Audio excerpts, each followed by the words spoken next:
Курбаналы Сабыров атындагы адабий сыйлыктын ээси, 3 китептин автору, Сөнүктүү шаар боюнча насаатчы мугалим эжекебиз акын эжебиз Айсулуу Садыковага сөз узатат. Урматтуу бүгүнкү тегерек столдун катышуучулары, бүгүн мына жакшынакай иш-чара өтүп атат экенсиңер. Рыспай Абдыкадыровдун туулган күнүнө карата мына жакшынакай иш-чара экен бул.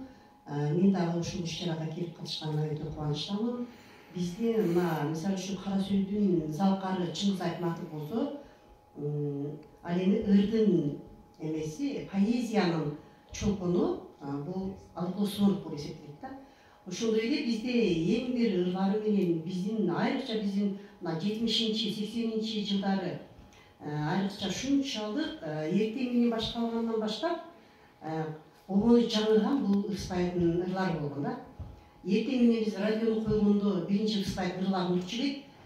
Ошо мектепте дагы, мисалы үчүн пактага барып калган учурда дагы биз Рыспай келиптир десе, мен билем да, ошо Кулундук Азиз пактага барган учурда Рыспай келгенде кулупка батпай көчөгө дагы жыйылып турганын билем да.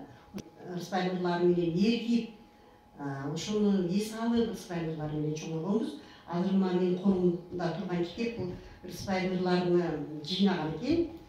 Мына Мамадалиева Бактыгүл деген эжебиз жыйнап чыгарган экен. Ошо Аккайым деген ырын биз дайыма угуп, сыймыктанып, ырдап жүрчү элек да. Азыр мен обону келтире албайм, бирок ошо Аккайым деген ырды көркөм окуп берейин деп турам. Сөзү Сооронбай Жусуевке таандык экен. Көрүнүп көзгө таптайын, көчөдө жалгыз Аккайым, жалдырап турат сумсайып, кар басып бутак шактарын. Ал эстейт жайдын кечтерин, атырды гүлдөр сепкенин, кыз жигит келип түбүнө кыналып турган кездерин.